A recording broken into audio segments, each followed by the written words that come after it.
Good morning friends. 80 शब्द प्रति minute dictation start. इस बार संयुक्त राष्ट्र ने विश्व जल दिवस की विषय वस्तु के रूप में भूगर्भीय जल को चुना है। यानी इस वर्ष दुनिया भर में भूगर्भीय जल को बचाने और उसका स्तर बढ़ाने के लिए विभिन्न उपाय करने के संदर्भ में लोगों को जागरूक बनाने के प्रयास किए जाएंगे।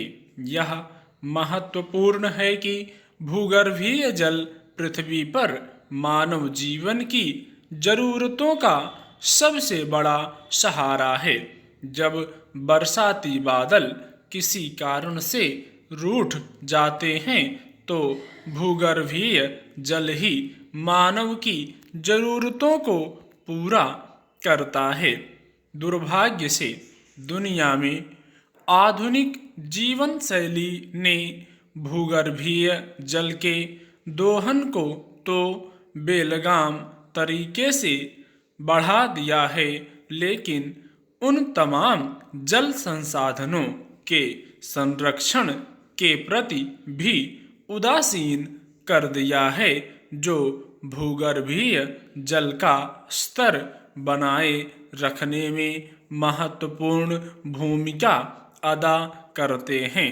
भारत में तो इस संदर्भ में कुओं, तालाबों और जोहड़ों का विशेष योगदान था जो वर्षा जल संग्रहित करके रखते थे और इस तरह इलाके के भूगर्भ जलस्तर को बनाए रखने में मदद करते थे। राजस्थान के मरुस्थलीय इलाकों में इतने गहरे कुएं पाए जाते हैं कि उन्हें पाताल तोड़ कुआं कहा जाता है।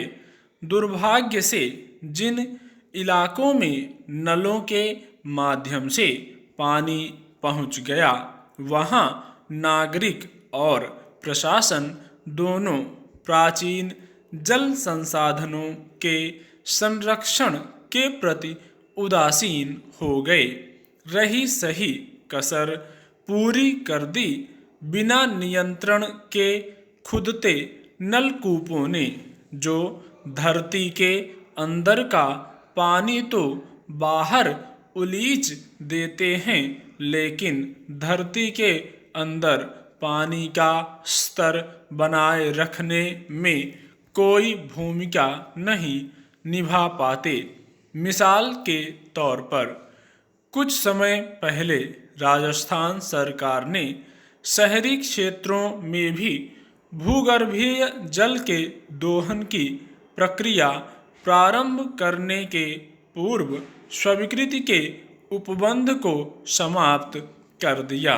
इससे जगह जगह जमीन में नलकूप खोदने और अनियंत्रित तरीके से कुएं खोदने का काम शुरू हो गया। जो लोग मानवता के भविष्य के लिए जल संरक्षण के प्रति प्रतिबद्ध हैं, उन्हें यह स्थिति डराती है, क्योंकि भूगर्भीय जल के अनियंत्रित दोहन ने प्रदेश के बहुत सारे हिस्सों में पहले ही उपलब्ध जल भंडारण की स्थिति को भयावह कर दिया है। हर साल गर्मी के मौसम में देश के विविध हिस्सों से जल संकट की विविध डरावनी तस्वीरें सामने आती हैं।